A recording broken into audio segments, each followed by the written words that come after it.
Hello. যখন আপনাদের সাথে আজ কথা বলছি তখন 12ই আগস্ট 2026 সাল। একটি পবিত্র মুহূর্তে কথা বলছি। অমাবস্যা শুরু হয়েছে। এখন বাজে 3:30 প্রায়। একটার থেকে অমাবস্যা শুরু হয়েছে। উঠেছি, হাত মুখ ধুয়ে বুদ্ধের সামনে প্রদীপ এবং সুগন্ধি বাতি জ্বালিয়ে প্রার্থনা করে অধিষ্ঠান করলাম। আজ তৃতীয় উপসৎশীল, অষ্টশীল আজ পালন করব। অষ্টশীলের এই অধিষ্ঠানের প্রার্থনাতে চিন্তা করলাম আজকে আলোচনা করব। সুজাতা সিদ্ধার্থকে ক্ষীর নিবেদন করেছিলেন। বুদ্ধের আগে 27 প্রত্যেক বুদ্ধকে তার বোধিপ্রাপ্তির পূর্বে একজন নারী ক্ষীর নিবেদন করেছিলেন। তার প্রাসঙ্গিকতা, সত্যতা, ইতিহাস, মিথ, কিভাবে সাহিত্য কিভাবে মিলেমিশে গেছে, আজ তাই আলোচনা করব। কোথা থেকে আলোচনা করব? আলোচনা করব আমার বিখ্যাত বই লুম্বিনী থেকে, কুশিনারা থেকে। আলোচনা করব আমার গবেষণাধর্মী বই বাংলাদেশে বৌদ্ধ ধর্ম থেকে। আলোচনা করব বৌদ্ধ সঙ্গীতি থেকে। আলোচনা করব কলকাতার থেকে প্রকাশিত, কলকাতার সবচেয়ে পুরনো দাস চৌধুরী গুপ্তা, যারা 1827 সালে প্রতিষ্ঠিত, সে দাস চৌধুরী গুপ্তা থেকে কলকাতার কলেজ স্ট্রিট থেকে প্রকাশিত বিরূপ উপন্যাস থেকে। যে বিরূপ উপন্যাসটি কলকাতার যে কয়জন পড়েছেন পণ্ডিত ব্যক্তিত্ব, তারা খুবই সুনাম করেছেন। 8টি পত্রিকায় তার রিভিউ প্রকাশিত হয়েছে। একটি টিভি চ্যানেলে তা নিয়ে আলোচনা হয়েছে এবং পণ্ডিত মহলে তা খুবই সমাদৃত হয়েছে। আসুন আজকে আলোচনা করি সুজাতা পায়েসদান এবং তার সাথে সত্যতা এবং কিছু কাল্পনিকতা কিভাবে জড়িয়ে গেছে, কিভাবে 27 বুদ্ধ সাথে তা সম্পৃক্ত। কারণ আমার শিক্ষক, আমার গুরু সাক্ষ্য সিংহ সাক্ষ্যবীর গৌতম বুদ্ধ তথাগত বলেন, এ পচ্চিক ধর্ম আসো, দেখো, বুঝো, উপলব্ধি করো, নিজের প্রজ্ঞা দিয়ে, নিজের জ্ঞান দিয়ে বোঝার চেষ্টা করো, তারপরে গ্রহণ করো। আমি বলেছি বলে, কেউ বলেছি বলে, কোথাও লেখা আছে বলে, কেউ যুক্তিতর্ক দিয়ে প্রমাণ করেছে বলে, কেউ বংশ পরম্পরায় বলে গেছে বলে, কোনো গুরু কোনো শিক্ষক বলে গেছে বলে তুমি গ্রহণ করো না। তুমি তা বিচার করো, বিচার করে গ্রহণ করো। আমার ধর্ম উন্মুক্ত। তাই সম্মুখ সম্বুদ্ধ তথাগত গৌতম বুদ্ধের ধর্ম আজও 2500 বছর পরেও প্রাসঙ্গিক। 2500 বছর পরেও পণ্ডিত ব্যক্তিরা বুদ্ধকে স্মরণ করেন, বলেন বুদ্ধাং শরণং গচ্ছামি, বুদ্ধাং বন্ধামি, বলেন ইতি পিস্য ভগবা অরহৎ সম্যক সম্বুদ্ধ। হে, আমার বুদ্ধের জীবনী নিয়ে আজকে সুজাতার পায়েস গ্রহণ নিয়ে আলোচনা করছি আমার সেই বিখ্যাত কলকাতা থেকে প্রকাশিত বিরূপ বই থেকে। আমার বুদ্ধ সাক্ষ্য সিংহ সাক্ষ্যবীর গৌতম বুদ্ধ, তিনি যখন সংসার ত্যাগ করলেন তখন তিনি সুকৃতি বা সিদ্ধার্থ রাজকুমার যখন সংসার ত্যাগ করছেন তখন ভাবছেন যে আমি দুঃখ মুক্তির পথ খুঁজে পাবো। পিতার কাছে যখন বিদায় নিতে গেলেন, পিতা বললেন, তোমাকে আমি সব দিয়েছি, তুমি কেন যাবে? তখন বললেন, হে পিতা, আপনি যদি আমার কয়েকটি শর্ত পূরণ করতে পারেন আমি যাব না। পিতা বললেন, বলো, কি শর্ত তোমার? বললেন, আপনি আমাকে জরা থেকে মুক্তি দিন। বলুন, আমার কখনো জরা হবে না, আমি কখনো ব্যাধিতে আক্রান্ত হব না। পিতা বললেন, অসম্ভব, এ কিভাবে সম্ভব? মানুষ ব্যাধি জরার অধীন। সিদ্ধার্থ কুমার হাসলেন, বললেন, দ্বিতীয় শর্ত, আমাকে আপনি সেই প্রতিজ্ঞা করুন আমি কখনো বৃদ্ধ হব না। শুদ্ধোদন বিচলিত হলেন, বুঝলেন এই জ্ঞানী সন্তানের সামনে তিনি খুবই নগণ্য, বললেন এই সম্ভব নয় বাবা। তখন সিদ্ধার্থ হাসলেন, বললেন ঠিক আছে, তাহলে আপনি আমাকে শপথ করুন আমি কখনো মৃত্যুবরণ করব না। শুদ্ধোদন বুঝলেন, বললেন ঠিক আছে, তুমি যা সংকল্প করেছ সে পথেই অগ্রসর হও। সিদ্ধার্থ কুমার বের হয়ে গেলেন সারথীকে নিয়ে, কণ্ঠ ঘোড়ায় চড়ে ছুটতে ছুটতে ছুটতে ছুটতে রাজ্যসীমা ছাড়িয়ে বহু দূর। মনের মধ্যে চলছে সংঘাত, মনের মধ্যে চলছে সেই ফেলে আসা দিনগুলোর স্মৃতি, মনের মধ্যে ভেসে উঠছে বিমাতা গৌতমীর মুখ, রাহুলের মুখ, সন্তান রাহুলের মুখ, স্ত্রী, প্রাণপ্রিয় স্ত্রী যশোদারার মুখ, শুদ্ধোদনের মুখ, আত্মীয় স্বজনের মুখ, প্রিয় ভূমির মুখ। বারবার চলছেন। যুদ্ধ করা খুব সহজ, কিন্তু মনের সাথে যুদ্ধ করা, চিত্তের সাথে যুদ্ধ করা, স্মৃতির সাথে যুদ্ধ করা, সব ত্যাগ করে বেরিয়ে আসা এ বড় কঠিন। সে কঠিন পথ অতিক্রম করে ধীরতার সাথে আমার সে রাজকুমার সুকৃতি সিদ্ধার্থ এগিয়ে চললেন। তারপর যখন থামলেন, পিছনের পথ দিয়ে একবার দেখলেন, সমস্ত কিছু ত্যাগ করলেন, সারথীকে বললেন যাও, ফিরে যাও, আমি আজ থেকে সন্ন্যাসী। এক সন্ন্যাসীর সাথে রাজবস্ত্র বিনিময় করে সন্ন্যাসী বস্ত্র ধারণ করলেন। যখন এগিয়ে যাচ্ছেন, তার প্রিয় ঘোড়া বিদ্যুৎ বেগে যে চলতে পারে, যার গতি অসীম, সে কণ্ঠ দুঃখে শোকে সেখানে মৃত্যুবরণ করলেন। সারথী এসে পায়ের ধরে বললেন, হে সিদ্ধার্থ ফিরে চলুন, হে রাজকুমার আমাকে সাথে নিন। তখন সুকৃতি বা সিদ্ধার্থ কুমার দৃঢ় সংকল্পবদ্ধ, বললেন না, তোমাকে ফিরে যেতেই হবে, না হলে সবাই চিন্তা করবে, সবাইকে সংবাদ দাও আমি সংসার ত্যাগী হয়েছি। প্রথমে সংসার ত্যাগ করে মনের আনন্দে ছুটতে লাগলেন হেথায় ওথায়, বিভিন্ন গুরুর কাছে সন্ন্যাস জীবনের আনন্দ নিতে লাগলেন, মুক্তির আনন্দ। কিছুদিন পরে মনের মধ্যে প্রশ্ন জাগলো, যে প্রশ্নের উত্তর খুঁজতে আমি বের হয়েছি, কোনো শিক্ষক আমাকে সে উত্তর দিতে পারছে না। কোথায় যাব আমি, কোথায় গেলে পাবো সে উত্তর? দুই ব্রাহ্মণীর আশ্রমে আশ্রয় নিলেন, সেখানেও শিখলেন অনেক তন্ত্র, অনেক মন্ত্র, কিন্তু প্রশ্ন খুঁজে পেলেন না। আড়ারের কাছে গেলেন, সেখানে যোগ সাধনা শিখলেন, আত্মা অনাত্মার বিষয় জানলেন, প্রশ্ন খুঁজে পেলেন না। কালামের কাছে আসলেন, বহু কিছু শাস্ত্র জ্ঞান হলো, প্রশ্ন খুঁজে পেলেন, প্রশ্নের উত্তর খুঁজে পেলেন না। এরপরে দেখা হলো পঞ্চবর্গীয় শিষ্যর সাথে। তারা বলল, হে তোমার তো এভাবে হবে না, তুমি কঠোর ধ্যান করো, খাওয়া দাওয়া বন্ধ করে। তাই করতে লাগলেন সিদ্ধার্থ। শরীর ভেঙে গেল, দুর্বল হয়ে গেল, সে বলিষ্ঠ শরীর আর থাকলো না, কিন্তু অর্জন হলো না সেই কাঙ্ক্ষিত প্রশ্নের উত্তর।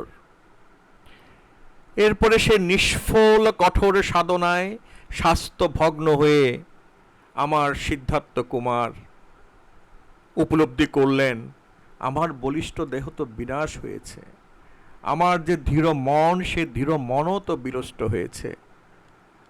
আমার এই মন নিয়ে তো আমি বোধিলাভ করতে পারবো না, প্রশ্নের উত্তর খুঁজে পারবো না। আমার এই মনকে আমাকে জাগ্রত করতে হবে।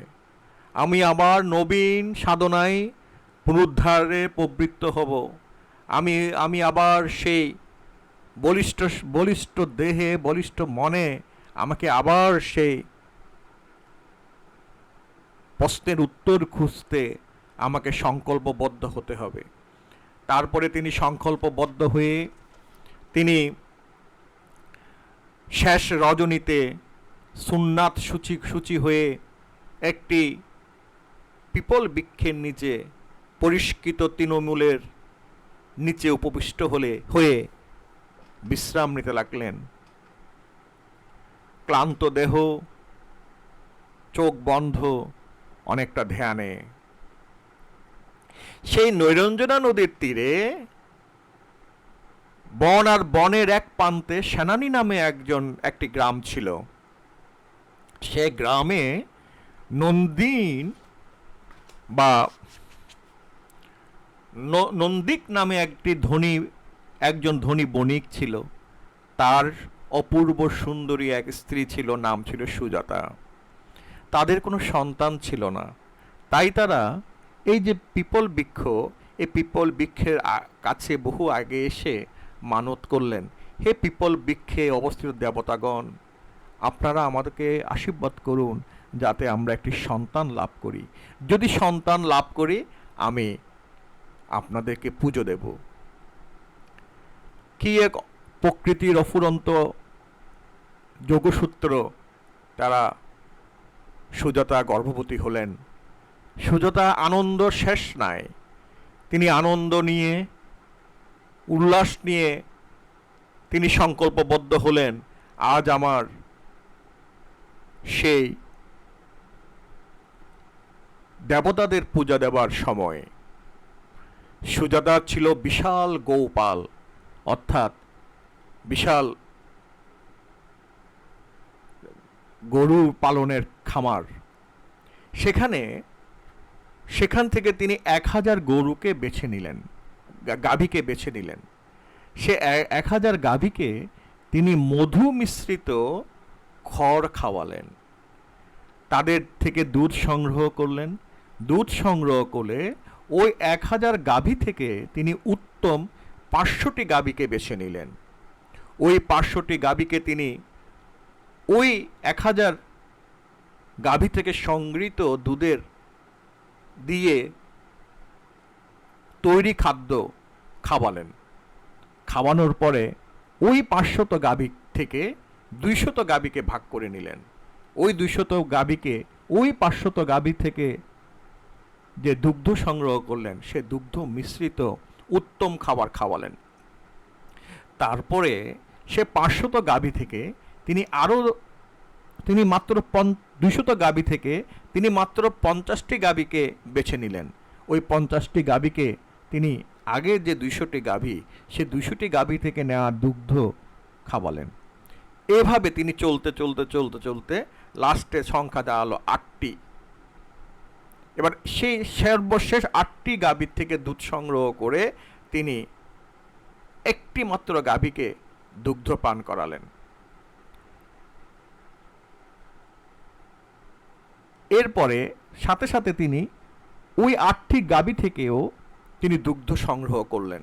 সেই 8টি গাভী থেকে 1000 গাভী থেকে আস্তে আস্তে ক্রমান্বয়ে কমতে কমতে যে 8টি গাভী, সে 8টি গাভী থেকে সংগৃহীত দুগ্ধ দিয়ে তিনি সে অমৃত পায়েস রন্ধন করলেন। মনের মাধুরী দিয়ে, ভক্তি দিয়ে, শ্রদ্ধা দিয়ে আজ সুজাতা আনন্দিত, তার গর্ভে সন্তান এসছে। মাঝে মাঝে আমার মনে হয় আমাদের বৌদ্ধ নারীরা যেন সুজাতার রূপ, যেন বিশাখার রূপ। যদিও সেখানে ব্যতিক্রম আছে, তবে সুজাতা এবং বিশাখার রূপ বৌদ্ধ নারীদের মধ্যে প্রতিফলিত হোক। মৈত্রী, করুণা, মুদিতা, উপেক্ষার তাদের মধ্যে ধর্মচেতনা জাগ্রত হোক।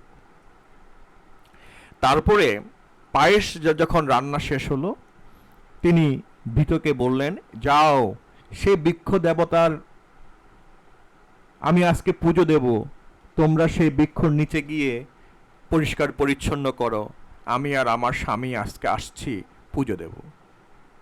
ভৃতদয় এবং তার দাসীরা গেল পরিষ্কার করতে। তারা সেখানে গিয়ে চমকিত হলো, কি এই বৃক্ষ দেবতা যে স্বয়ং এসে বসে আছে বৃক্ষের নিচে, সৌম্য শান্ত করুণা রাধার একজন বসে আছেন। তিনি কে? এত সুন্দর তার রূপ, যেন তার গা দিয়ে বের হচ্ছে রশ্মি। কে তিনি? তিনিই কি সে বৃক্ষ দেবতা? দাসী চমকিত হলেন। ভীতদের হাত থেকে সমস্ত উপকরণ পড়ে গেল। তারা আশ্চর্য হয়ে দেখতে লাগলেন সেই দেব্য পুরুষকে।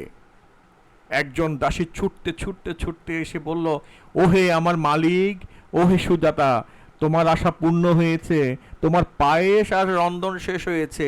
স্বয়ং দেবতা বৃক্ষের নিচে উপস্থিত তোমার পায়েস গ্রহণ করার জন্য। আসো, চলো, দেরি হয়ে যাবে, দেবতা না আবার চলে যায়। সুজাতা চমকিত হলেন, আনন্দে শিহরিত হয়ে উঠলেন, চোখ ভিজে গেল অশ্রুতে। গর্ভের সন্তানকে স্পর্শ করে দেখলেন। আজ তিনি খুশি। আজ তার পুজো গ্রহণ করার জন্য স্বয়ং দেবতা এসে যে উপস্থিত হয়েছে। তখন সে গৃহকর্ত্রীর কথা, হে আমাদের কর্ত্রী, আমরা দেখে এলাম বৃক্ষ দেবতা স্বয়ং পিপল তলে ধ্যানে বসেছেন। আর আপনি কতই না ভাগ্যবতী যে স্বয়ং দেবতা আজকে আগমন ঘটেছে আপনার দান গ্রহণ করার জন্য। এই সংবাদে উত্তেজনায় সুজাতা দ্রুত পায়স একটি স্বর্ণে বাটিতে নিলেন, স্বর্ণ বাটিটা পূর্ণ করলেন পায়েসে, চললেন নৈরঞ্জনা নদীর তীরে, পবিত্র হয়ে স্নান করে নতুন বস্ত্র পরে তার গা শিহরিত, চমকিত, পুলকিত। তিনি যখন পিপল বৃক্ষতলে পৌঁছালেন, দেখলেন সত্যিই তো সৌম্য, শান্ত, পবিত্র এক আত্মা, এক দেবতা বৃক্ষতলে বসে আছেন। কি তার রূপ, কি তার আলো, কি তার যৌবনের দীপ্ততা! সুজাতা গা যেন কাটা দিয়ে উঠল। সুজাতা তাকে তখন, তিনি ছিলেন আমাদের সেই সংসার ত্যাগী সুকৃতি বা সিদ্ধার্থ কুমার। তখন সিদ্ধার্থ কুমারকেই সুজাতা বৃক্ষ দেবতা জ্ঞান করতে লাগলেন। তিনি দ্রুত তৃণমূলে উপস্থিত হলেন, পায়েসের পাত্রটি শ্রদ্ধা বিকম্পিত করে সিদ্ধার্থের হস্তে প্রদান করলেন। ধ্যান মগ্ন সুকৃতি বা সিদ্ধার্থর সামনে রেখে অতি সাবধানে সাষ্টাঙ্গে পঞ্চাঙ্গে সম্মান জানিয়ে প্রার্থনা করে বললেন, হে প্রভু, হে আমার দেবতা, আমার এই সামান্য দানটুকু গ্রহণ করুন। আমি গর্ভবতী হয়েছি, মানত করেছিলাম আর গর্ভবতী হলে আপনাকে পুজো দেব। আপনার আশীর্বাদে আমার গর্ভের সন্তান এসছে, আমার পুজো গ্রহণ করুন। সুজাতার প্রসন্ন চিত্তে পায়েসে স্বর্ণ বাটিটি গ্রহণ করলেন আমাদের সিদ্ধার্থ কুমার, সেই সংসার ত্যাগী সুকৃতি। বললেন, হে সুজাতা, হে তোমার কামনা পূর্ণ হোক। সুপতা তার সিদ্ধার্থ তার মহৎ সুজাতার মহৎ দান অনুমোদন করলেন। পায়েস গ্রহণে সিদ্ধার্থ তার সাধনা পথের পরিবর্তনের যেন সূচনা হলো। সে কৃষ্টতা সাচন, কঠোর কৃচ্ছ সাধন, নাওয়া খাওয়া ভুলে যে সাধনা তিনি করেছিলেন, আজ সে সাধনা ভঙ্গ করে তিনি গ্রহণ করলেন আহার।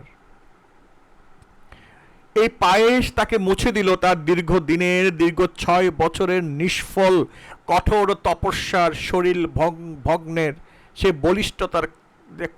বলিষ্ঠতাহীনতার যে ক্লান্তি, শরীরের সমস্ত ক্লান্তি যেন দূর হয়ে গেল এই পায়েস গ্রহণে। এই পায়েসকে তিনি 49 ভাগে ভাগ করলেন। প্রতিদিনের জন্য 1 ভাগ। যতদিন না জ্ঞান অর্জন হয়, যতদিন না প্রশ্নের উত্তর খুঁজে পাই, প্রতিদিনের জন্য 1 ভাগ করে সেই পায়েসকে তিনি ভাগ করলেন 49 ভাগে। এই 49 ভাগে আমি ভাগ করলাম, যতদিন না আমার জ্ঞান উৎপন্ন হয়, আমি আমার প্রশ্নের উত্তর খুঁজে পাই। পায়েস গ্রহণ করে পায়েস খেয়ে তার শরীরে বল পেলেন, সুস্বাদু পায়েস সান্ন ভোজন করে তার দুর্বল দেহ মধ্যে সঞ্চার হলো এক শক্তি, এক আনন্দ, এক শক্তি, এক দৃঢ়তার। পায়েস আহারের পরে সেই সুকৃতি বা সিদ্ধার্থ কুমার মধুর কণ্ঠে সুজাতাকে বললেন, ভদ্রে, আমি দেবতা নই, তোমারই মতো মানুষ। তোমার মঙ্গল হস্তের মহৎ দান আজ আমার প্রাণ রক্ষা করল, মনের নবীন উৎসাহের সঞ্চার করে দিল। আমি যে সত্যের সন্ধানে রাজ্য সুখ, স্ত্রী, পুত্র, মাতা, পিতা, আত্মীয় স্বজন সবাইকে ছেড়েছি, ছেড়ে সন্ন্যাসী হয়েছি, তোমার এই পায়েসান্নে সেই সত্য লাভের সরহাং হলো। আমার মন আজ ধীর, ধারণা হয়েছে আমি সত্য লাভ করতে পারবো। হে ভদ্রে, তোমার কল্যাণ হোক।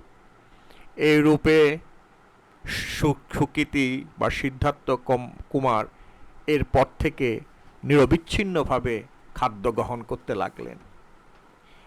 এটি হচ্ছে আমরা ইতিহাসের পাওয়া, পালি সাহিত্যে ইতিহাসে পাওয়া সুজাতা এবং সিদ্ধার্থ কুমারের জীবন কাহিনী।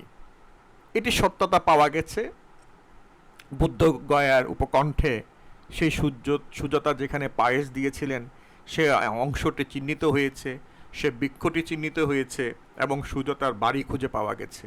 সুতরাং দৃঢ়তার সাথে বলা চলে এটি একটি সত্য ঘটনা, বুদ্ধের জীবনের একটি সত্য পরম অধ্যায়। আমরা প্রসন্ন চিত্তে সুজাতাকে প্রণাম করি সে মাতাকে, যে মাতার পায়েস গ্রহণ করে আমার সেই সংসার ত্যাগী সিদ্ধার্থ সুকৃতি কুমার নতুন বলে সঞ্চারিত হয়ে দৃঢ় সংকল্পে বোধিলাভে পথে অগ্রসর হয়ে বোধিলাভ করেছিলেন। আসুন এর সাথে আমরা পালি সাহিত্যের অন্যান্য বিষয়গুলো একটু দেখি। পালি ঐতিহ্যের আমাদের একটা বিষয় হলো যে বৌদ্ধ সম্যক সম্বুদ্ধ তথাগত যখন পরিনির্বাণ প্রাপ্ত হলেন, পরিনির্বাণ প্রাপ্তের পরে যখন সঙ্গীতি হলো বা সুপ্রিম কাউন্সিল হলো, একই সময়ে দুটি কাউন্সিল হয়েছে, দুইটিকে কিন্তু অজাতশত্রু পৃষ্ঠপোষকতা দিয়েছিল। একটি হয়েছিল আনন্দ এবং অন্যান্য বুদ্ধের ভিক্ষু সংঘের উপস্থিতিতে, আরেকটিতে যেসব ভিক্ষু সংঘ সেখানে স্থান পায়নি বা যারা ভিন্ন মতের পোষণ করতেন তারা অদূর দূরে গিয়ে এবং তাদের সাথে 2.5 লক্ষ উপাসক সম্পৃক্ত হয়ে সেখানে একটি মহা সুপ্রিম কাউন্সিল হয়েছিল, যেটি আনন্দদের যে সুপ্রিম কাউন্সিল তার থেকে বহু গুণ বড় ছিল। আনন্দীদের সুপ্রিম কাউন্সিলের মধ্যে উপাসকদের উপস্থিতি তেমন একটা দেখা যায় না, কিন্তু অদূর দূরে যে সুপ্রিম কাউন্সিল হয়েছিল সেখানে উপাসকরা উপস্থিত ছিল। সুতরাং আমরা দেখি বুদ্ধের মহাপরিনির্বাণের পরে ভিক্ষু সংঘ দ্বিধা বিভক্ত হয়ে দুইটি আলোচনা সভায় অংশগ্রহণ করেছে। এরপরে তারা বুদ্ধের বাণীগুলোকে আলোচনা করে এভাবেই তারা চলতে লাগলেন 250 বছর। এই 250 বছর পর্যন্ত বুদ্ধের বাণী কোথাও লিপিবদ্ধ হয়নি, যেটা আনন্দরা উপস্থিতিতে, ভিক্ষু আনন্দের উপস্থিতিতে যে সুপ্রিম কাউন্সিল হয়েছে সেখানে সেটা পরবর্তীতে থেরবাদা রূপে পরিগণিত। এরপরে দূরে যেটা সেটা আস্তে আস্তে মহাযানী এবং মহাযানী থেকে বজ্রযানী, সহজযানী, তন্ত্রযানী, কালচক্রযানী, এভাবে বিভিন্নভাবে বিভক্ত হয়ে বহু শাখা প্রশাখায় বিভক্ত হয়। কিন্তু 250 বছর ধরে এই ধরনের কোনো লিখিত গ্রন্থের প্রমাণ পাওয়া যায়নি। 250 বছর পরে সম্রাট অশোক, মৌর্য সম্রাট অশোকের সময়ে বিশেষ করে যে সুপ্রিম কাউন্সিল হলো, সেই সুপ্রিম কাউন্সিলের মধ্যে ত্রিপিটককে লিখিত শিলালিপির মধ্য দিয়ে লিখিত আকারে রূপ দেওয়া হয়। তখন আবার যা হয়, তখন যারা ভিন্ন মতের ছিল তাদেরকে বহিষ্কার করা হয়। 2.5 লক্ষ 2 লক্ষের মতন তীর্থঙ্কর, তাদেরকে বুদ্ধের বস্ত্র খুলে সাদা বস্ত্র পরিয়ে মগধ সাম্রাজ্য থেকে বের করে দেওয়া হয়। তারা পরবর্তীতে এই গান্ধার রাজ্য বা পাকিস্তান, আফগানিস্তান, আরব, তারপর চীন, তিব্বত এসব জায়গা ছড়িয়ে পড়ে। শুধুমাত্র মৌর্য সম্রাট অশোকের সেই সুপ্রিম কাউন্সিলে থেরোবাদীরা উপস্থিত ছিল, অর্থাৎ এটা কি থেরোবাদী সুপ্রিম কাউন্সিল বলা চলে। এই যে লিখিত রূপ হলো, এই লিখিত রূপের আগ পর্যন্ত বুদ্ধের বাণী শিষ্য পরম্পরা মুখস্থ করা হতো। একজন শিষ্য থেকে, একজন গুরু থেকে একজন শিষ্য, তার থেকে আরেকজন শিষ্য, এভাবে এটা মুখস্থ করা হতো। এই মুখস্থের কারণে 2.5 বছর পরে এসে ভিক্ষু সংঘের মধ্যে বিভিন্ন দ্বন্দ্ব তৈরি হয়, এবং এটা বলা চলে 2,500 বছরের এই যে মুখস্থ করা, তার মধ্যে প্রতিটা শিষ্যের কিছু কাল্পনিক নিজস্ব মতামত ঢুকে যাওয়াটা স্বাভাবিক। কেন বলছি?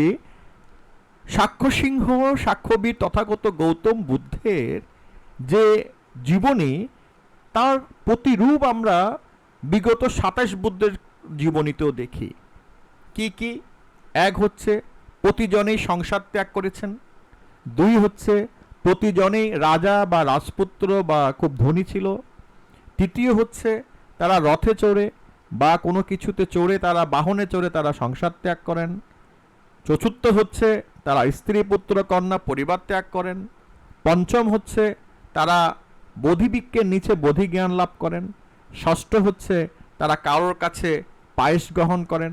7 হচ্ছে প্রতিজনের বৃক্ষের নিচে তৃণ কেউ দান করে বা তৃণ বিছিয়ে দেয়। 9 হচ্ছে কেউ না কেউ এসে সেটা পরিষ্কার পরিচ্ছন্ন করে দিতেন, সেবক ছিল। সুতরাং সুজাতার এই কাহিনীকে শুধু একটি ঐতিহাসিক দৃষ্টিভঙ্গি থেকে বা বৌদ্ধ সাহিত্য থেকে দেখলে হবে না।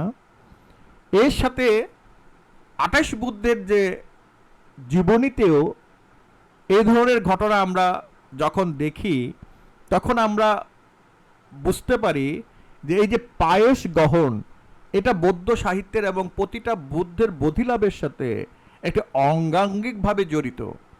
হতে পারে তা কাল্পনিক, হতে পারে তা তথ্য, হতে পারে বুদ্ধের জীবনী দ্বারা প্রভাবিত, কিন্তু এইভাবেই আমরা বুদ্ধের এই ঘটনাগুলোকে দেখি।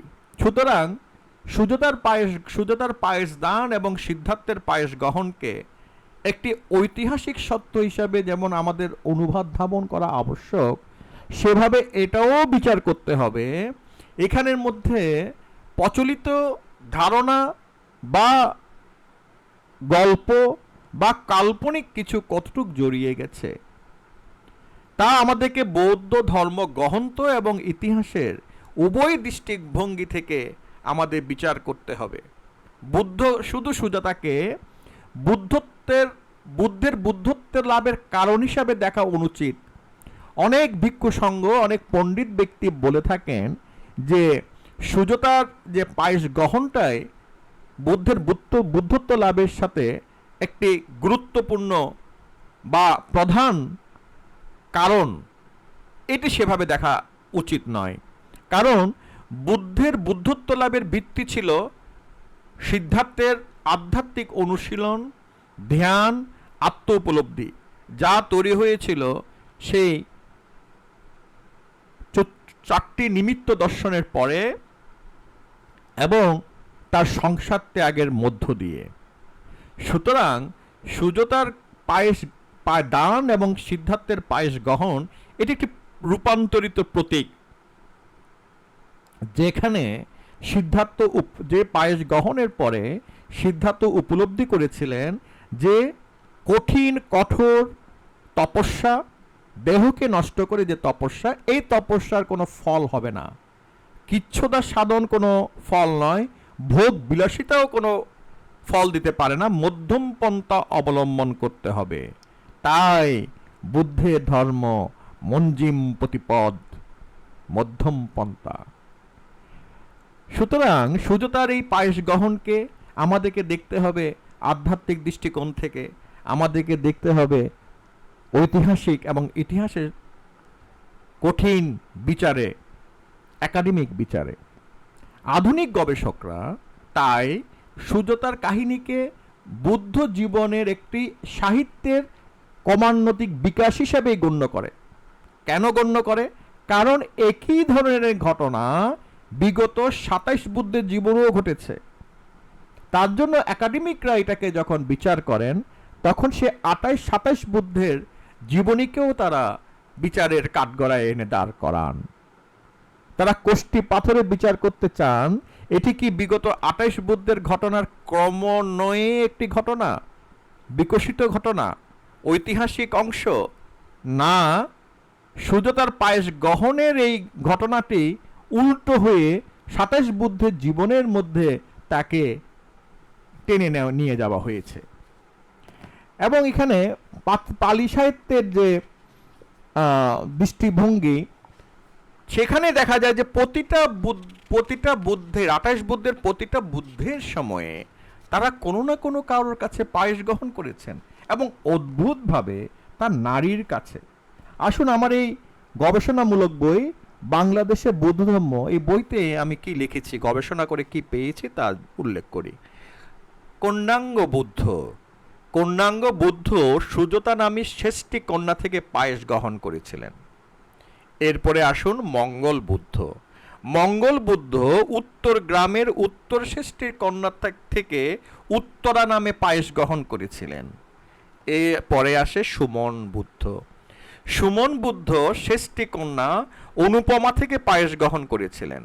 এরপরে আসে রেবতী বুদ্ধকে পায়েস দান করেছিলেন সাধু দেবী। এরপরে আসেন শোভিত বুদ্ধকে পায়েস দান করেছিলেন স্বয়ং তার স্ত্রী। এরপরে আসে অনমদর্শী বুদ্ধকে পায়েস দান করেছিলেন অনমা নামে একজন যুবতী কন্যা। এরপরে আসেন পদুম বুদ্ধকে পায়েস দান করেছিলেন এক নারী। এরপরে আসেন নারদ বুদ্ধকে পায়েস দান করেছিলেন তার স্ত্রী নিজেই স্বয়ং। এরপরে আসুন দশম হচ্ছে পদুমোত্তর বুদ্ধকে পায়েস দান করেছিলেন উজ্জয়িনীয় রুচিনন্দার নামে এক নারী। সুমদ বুদ্ধকে পায়েস দান করেছিলেন নকুলা নামে এক নারী। সুজাতা বুদ্ধকে পায়েস দান করেছিলেন শ্রীনন্দ শেষ্ঠীর কন্যা, তাকে পায়েস দান করেছিলেন। প্রিয়দর্শী বুদ্ধকে পায়েস দান করেছিলেন বশবর কন্যা। এরপরে অর্থদর্শী বুদ্ধকে পায়েস দান করেছিলেন সুসেন দেবা নামে একজন নাগ কন্যা। এরপরে আসেন ১৫ নম্বর বুদ্ধ হচ্ছে ধর্মদর্শীকে পায়েস দান করেছিলেন তার নিজের স্ত্রী। এরপরে সিদ্ধার্থকে বুদ্ধকে পায়েস দান করেছিলেন সুনেত্রা, যিনি ছিলেন একজন ব্রাহ্মণের কন্যা। এবার তিস্স বুদ্ধকে বীর গ্রামের বীর শ্রেষ্ঠীর কন্যা পায়েস দান করেছিলেন। এরপরে আছে ফুসস্স বুদ্ধকে পায়েস দান করেছিলেন শ্রীবদ্ধ নামে এক শ্রেষ্ঠীর কন্যা।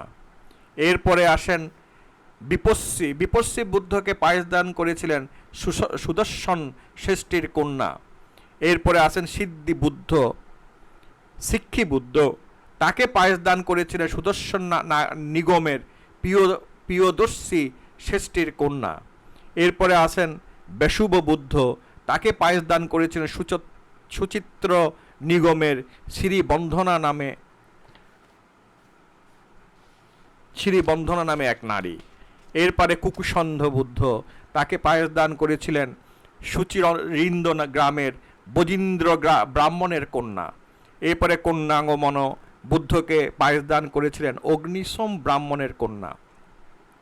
এরপরে কশ্যপ বুদ্ধকে পায়েস দান করেছিলেন এক অপূর্ব সুন্দরী এক শ্রেষ্ঠী কন্যার এক নারী। সুতরাং আমরা দেখি যে বুদ্ধের আগেই যে 27 বুদ্ধ ছিল, প্রতিজন বুদ্ধই কিন্তু এক নারী থেকে পায়েস গ্রহণ করেছিলেন বোধিলাভের পূর্বে। সুতরাং এটি আলোচনার বিষয়। ঐতিহাসিক একাডেমিকভাবে এটি আমাদেরকে আলোচনা করে দেখতে হবে যে সুজাতার কাহিনী যদি সত্য হয়, সে কি আগের 27 জন বুদ্ধের কাহিনীর ধারাবাহিকতা, না সুজাতার কাহিনীটি পরবর্তীতে ভিক্ষু সংঘ 27 বুদ্ধের কাহিনীর মধ্যে সংযুক্ত করেছেন।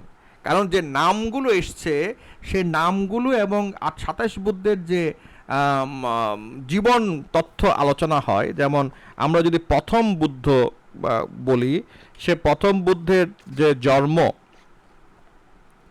প্রথম বুদ্ধের জন্ম বলছে যে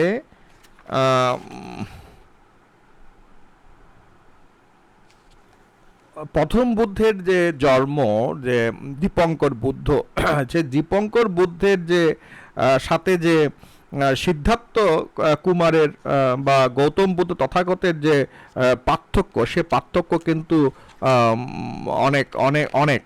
এবং এই যে এত বছর, এত লক্ষ বছর পূর্বে একজন বুদ্ধ ছিলেন, তার স্ত্রীর নাম ছিল পদুম, তার পুত্র ছিল শুভক অকন্দ। এই নামগুলো কিভাবে আসলো, কে লিখে রাখলো, কোত্থেকে পেল ঐতিহাসিকবিদরা, কোত্থেকে ঐতিহাসিকবিদরা এই 28 জন বুদ্ধের জীবনী, কে পায়েস দিয়েছেন, কোথায় পায়েস দিয়েছেন, কোন গ্রামে দিয়েছেন, কোন ব্রাহ্মণের কন্যা, তখন ব্রাহ্মণ কেমনে ছিল 2.5 লক্ষ বছর আগে বা 1 লক্ষ বছর আগে, বা বৌদ্ধ মানব সভ্যতার যে বিকাশ, জ্ঞানের যে বিকাশ, সেটা কতদিনের। সুতরাং এইভাবে যদি আমরা একাডেমিক দৃষ্টিকোণ থেকে বিচার করি, তাহলে এটি একাডেমিকরা বারবার প্রশ্ন তুলেছেন, আমিও প্রশ্ন তুলতে চাই যে সুজাতার পায়েস দানটা কি বিগত বুদ্ধের ক্রম বিকাশিত সাহিত্য, না সুজাতা থেকেই এই ঘটনাটি আস্তে আস্তে ভিক্ষু সংঘ সে 27 বুদ্ধের জীবনীর মধ্যে সম্পৃক্ত করেছেন। কারণ 27 বুদ্ধের জীবনীর মধ্যে সেই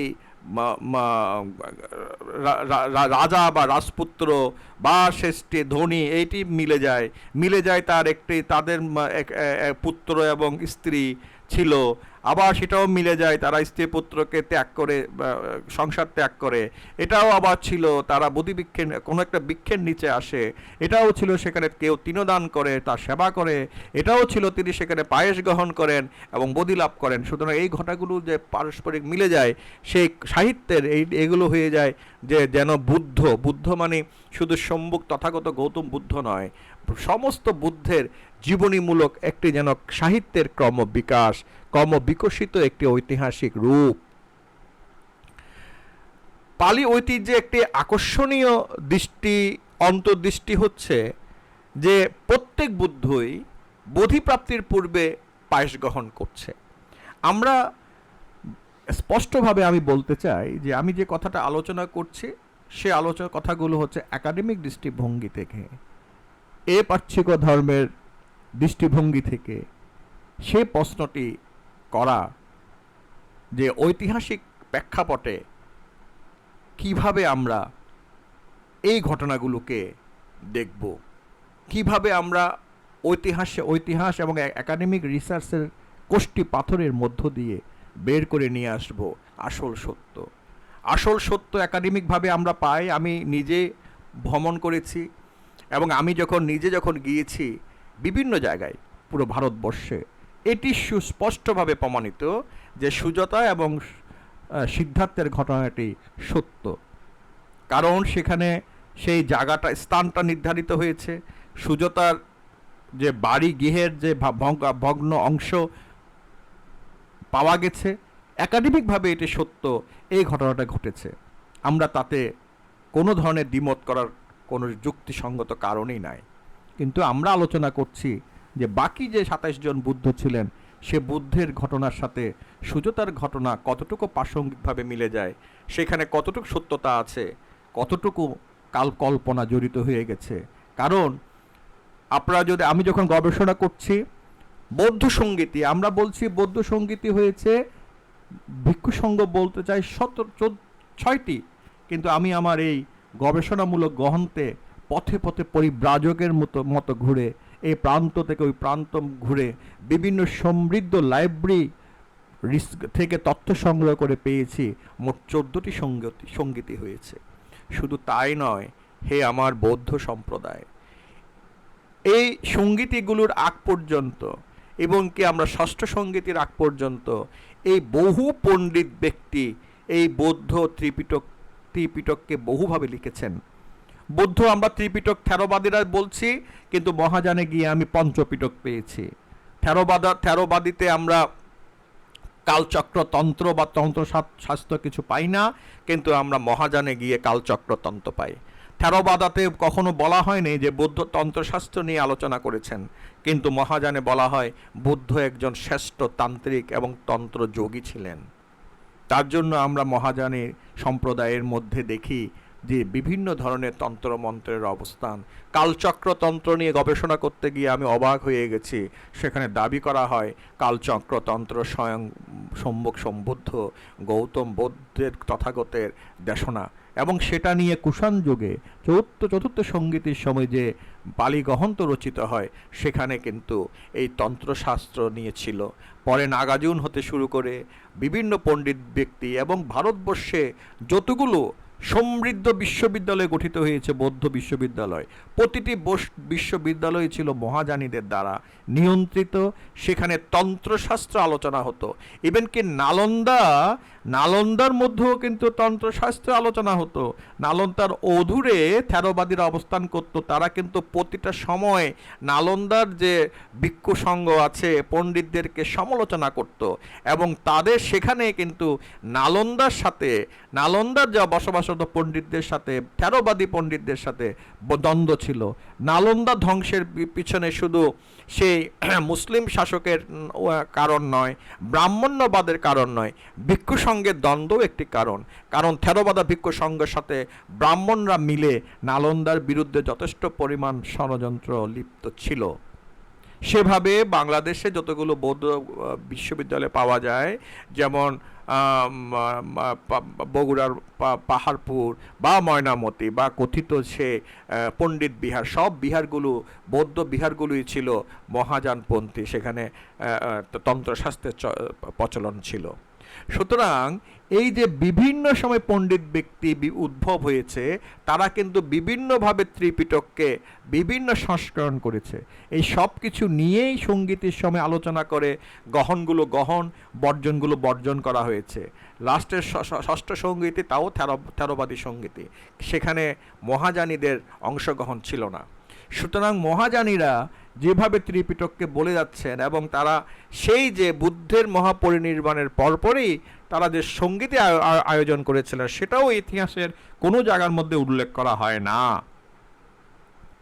সুতরাং বর্তমানে আমরা যে ত্রিপিটক পড়ছি, সে ত্রিপিটকের মধ্যেও অনেক কিছু কাল্পনিক বা তার কোনো শিষ্যর কল্পনাপ্রসূত কোনো দার্শনিক মতবাদে যুক্ত হতে পারে না, সেটা বলা কোনো উপায় নেই। আপনারা যদি নিধান কথা, ধর্মপথ অট্টকথা, সূত্র নিপাত, ভাষ্য, পালি অট্টকথা, ঐতিহ্য, আধুনিক বুদ্ধ অধ্যয়ন করে থাকেন, তাহলে এই তথ্যগুলো আপনারা পাবেন। আমি নেপালের রাজবাড়ির যে লাইব্রেরিটা, যেটা কিছুদিন আগে পুড়িয়ে দেওয়া হয়েছে, সেই লাইব্রেরির মধ্যে অনেক তথ্য পেয়েছিলাম। আমি তার ছবি তুলে নিয়ে এসেছি। আমি কাশ্মীরে লাদাখের এখানে একটি প্রাচীন বৌদ্ধ বিহারে অনেক তথ্য পেয়েছিলাম। অনেক ভাষা আমি বুঝি নাই, তারা বলেছে এখানে এই লেখা আছে, আমি ছবি তোলার সৌভাগ্য হয়েছে।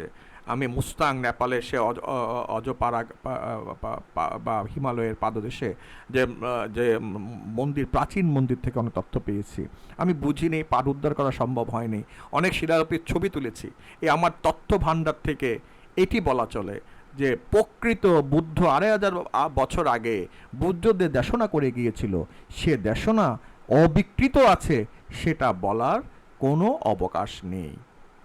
শেষ করছি আজকের এই কথা বলতে বলতে এখন ভোর 4টা বাজে। প্রার্থনা করার সময় প্রার্থনা করব।